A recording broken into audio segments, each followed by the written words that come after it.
you? And welcome to Mode of Cosmic Therapy. I'm Paula Andrea Pyle, and I'm so happy that you have joined us today.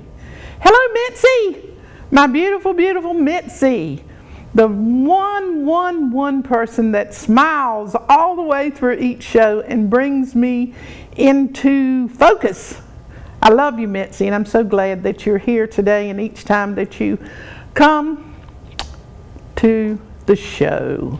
And Sandy in the sound room, thank you, darling, for being here always, keeping things under control and running whatever you do back there in that room behind the glass. Glad to have you always. And then the wonderful people here at RTN. I appreciate all of you. And, of course, every one of you who are joining me today. So what are we going to do? What are we going to do? We got a table full of books. We've got some cards. We've got some dice. We've got some water, which I think I'll take a sip of it right to start with. And got some beautiful flowers and this gorgeous, gorgeous, gorgeous green chair. I just feel so elegant sitting here in this soft, beautiful green, lusciously green, holiday festive chair. Now, for all of those of you who have never seen my show before, here's what we do. Did you miss it? That's what we do. We just let whatever's going to be. I don't have a plan. I don't have a clue. I don't have an inclination, a desire, an impetus that I'm aware of to follow. I just go with whatever happens. And that's the way my life pretty much is lived as well. Because that's the deal. You know, we are involved in something that's going on behind the scenes, and I'm talking about way behind the scenes. And whatever your idea of consciousness is, and your idea of sacred consciousness is, and that encompasses God, Goddess, it is, whatever your particular perception of that area of your life, there's something behind that. Didn't you know it? There's something behind that, and that is the impenetrable form that we see in each of us, that little teeny dot that operates so big, if you want to call it, operating from the nucleus of that atom, each atom inside of us. Wow, Mitzi, I'm going round and around and around. The reason I'm going round and round and around, maybe because it's the season to go round and round and round. And I'm just enjoying myself so much sitting here in this luscious, beautiful, comfortable, gorgeous green chair. So, are we going to start with the word chair? Would that be what we're going to do today? See, the deal is everything, every single solitary thing, from the shoes we wear, to the pants we put on, to the way that we comb or color our hair, to the food we eat, to the markers we use to write with. All of these things are significant, and they do not come into your life happenstance. Now, you may think that they do, and you may disregard them and not even pay any attention to the significance thereof.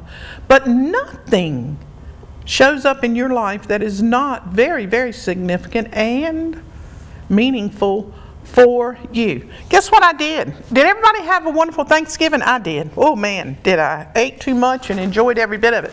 But I burnt my hands. Yes, at 3 o'clock in the morning, I went into the kitchen and was going to check on the turkey that was in the oven cooking. And what do you think I did? I used a pot holder. Yes, I did. I used a pot holder, and I stuck my hand and opened up the lid to the the turkey cooker, and all of that steam came flowing out and burned all of my fingers. Not very fun, but significant. significant because we are, I mean, it's taken this long to begin to heal, but even that, see, we go through our lives so unconscious and performing things and duties and obligations and tasks and just everything that we do. And even though we've done these things a million times, and even though there's logical sense behind most of the things that we do, we still at times do things inappropriately, such as me taking the lid off of the turkey and having all the steam come out, because there's something else that's going on. And yet we always are wanting to just think that we're in control and that we can manage all of the things that happen in our lives, and we can prevent things from happening if we do the right things, we think. But even by doing the right things, and I'm not saying that taking off the lid of the turkey in that turkey cooker in that hot oven that the turkey had been cooking for 6 hours was right. But at the moment I thought that that was the thing to do. And because I thought that was the thing to do, I went ahead with the action and I was burned. Now, the pain was there, no doubt. The pain was there for several days. And we are going to have pain in our lives. We cannot avoid it. We cannot avoid the pain that's going to happen because we are in human bodies and these bodies feel pain. I'm talking about physically and emotionally, mentally, but I'm talking about physically right now because of the burnt fingers. But the suffering is unnecessary. See, because the pain was going to be there, and it was there. But the suffering comes if I was to say, now why did that happen to me? How come? You know, it didn't have to happen to me, but everything always happens to me. I'm the one that has bad things happen to me all the time. That's suffering. You see the difference? There's a big difference between suffering and pain. Pain, we're going to have. Suffering, we can lessen or eliminate altogether. Okay, what was I talking about? Oh, chair. I kept hearing chair. Oh, for anybody who has not seen me before, what I'm going to do and what I do in following this nebulous journey that just unfolds, and I just have one heck of a ride during it, whatever comes up, I just follow it. And I couldn't mess it up if I wanted to. I could not mess it up. Now, will my hands get burned sometimes? Yeah, sure will. And what would happen with it might hurt. But if I was to come back, let me tell you about suffering too, with things that happen in your life. See, something's going to happen, and it doesn't necessarily fall under the guidelines of what you think is right or wrong or, you know, good or bad or whatever you got going on. And then you want to say, if I hadn't done that, then that wouldn't have happened. That's suffering. That's suffering. The fact is, you're going to go along with the program just like I am. Whatever happens here is right. Misspelled words, words added up wrong, miscalculated energies that occur, all of it makes for this beautiful, beautiful, beautiful picture of light. Look at those. Look at those poinsettias. I mean, aren't they just the most beautiful, beautiful, beautiful? I couldn't say the word enough to describe just how lovely those flowers are.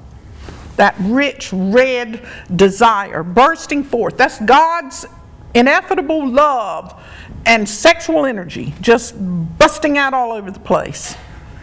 That's what life is. It's a reoccurrence, a rerunning, a forever continual flowing of divine sexual energy expressed in any way that you want to express it.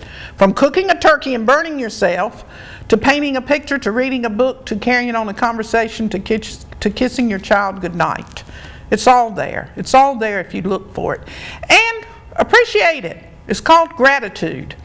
Gratitude. See, I'm sitting right here and I don't even want to get out of this chair whatsoever because I am just absorbed and saturated and penetrated. I'm penetrated by the color, this gorgeous color. I'm penetrated by the sensual feel of this material. I am encapsulated by the way that it's built. You know, everything has its unique form and function. Everything does. And when we appreciate those things, when we can really, at any moment, just take in the moment. You know, life doesn't get any better than this. We don't need anything. Well, the truth is, we don't want anything. That's our life. We do not want one single solitary thing, but we believe that we do.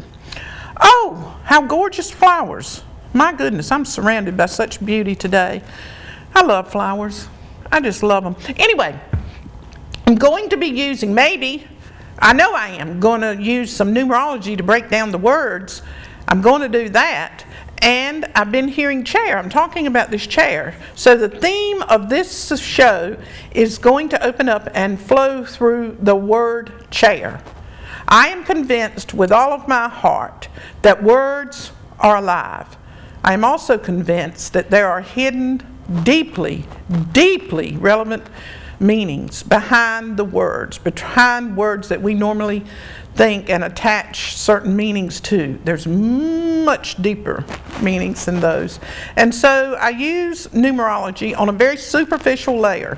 There's a whole lot of ways that you can get to down underneath the meaning of words, but I'm going to use numerology.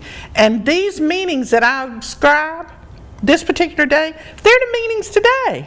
Now if you tune in tomorrow and I have another meaning, they mean that. It's just, there's nothing that's fixed. Nothing. Life is not static. Something does not mean this and it means it forever. It is ever evolving, like God is. Expanding, growing, moving, changing. Like the flowers, you know. From that little teeny seed, this little teeny seed, it bursts forth. And it pushes itself through that hard ground with the stem, and then light draws forth and the leaves open and it becomes that gorgeous, gorgeous flower, that bloom, and then it'll die and the leaves will fall down to the ground, the seeds will fall, and then it'll bloom again. Anyway, we're talking about chair, so we're going to start with chair and see where this show rolls, if it rolls. Chair. How is chair relevant to this moment in time? My honorable chair, I do salute you. I stand in awe of you. I have deep reverence for you. For there was many, many, many, many, many, many, many people that were involved in your conception, your design, your formulation, your development, your delivery. Not even talking about all of the energies who have sat upon and enjoyed your company. I appreciate you. I love you. I honor you. I honor you. Now let us see, like I said, what chair has got to do with this particular hour. These letters, this is numerology. This is a brief course in numerology, a real short course. All of the consonants are going to be down here. All of the vowels are going to be up here. I'm going to put a number to each one of these consonants and vowels, and then I'm going to add them up and reduce them down, and then I'm going to tell you a big secret, maybe. Maybe not. Okay, we've got a 3 to start with. Remember this and remember it always. So you were given a name, I was given a name, everything, you know, even in the beginning. It says that Adam named everything.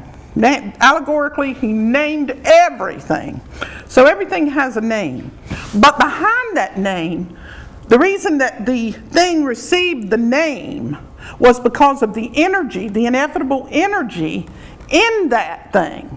The same way with you. You have your specific name because you're alive, and that energy, that God's energy, that point of energy that everything comes from is, I like that, and is attached to, how about that? If I put two is's, I'll have Isis there. It is attached to a form and a function and a purpose and a meaning of why you're alive. Anyway, let's see about this chair. Let's see what the energy is behind this particular chair on this day. Okay, we got a 10. Yes, we do. Yes, we do. We got a 10 up there. And like I said, they are the vowels. And that is the heart of that chair. 11. Today it is. 11:20.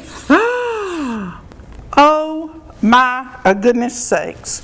You mean to tell me, oh, and this right here, these consonants is the personality of this chair. And you've seen me on other shows talk about the number 20. And the number 20 on this day and on some other shows, but a whole lot of other things, it is the mother, father, child, God. What are you talking about, Paula? How in the world can a mother, father, child, God be in an inanimate object such as a chair? It's just a piece of furniture. You could change the design, you could change the material, you could change the style, you could eliminate the chair and push it over there. How in the world can there be the embodiment of a sacred, divine, infinite, ineffable gods inhabiting a chair? Because it does. Because everything does. Everything inhabits God. Everything. There's not anything. You see this breath I'm breathing? In, out. God. Everything in the air. We can see and we cannot see. We can feel and we cannot feel. We can smell and we cannot smell. We can taste and we cannot taste. We can touch and we cannot touch. All of it is God. How could it not be? There's nothing that is exempt. So this wonderful chair that we take for granted, I know that you have chairs in your home. You have chairs in your living room, chairs in your bed.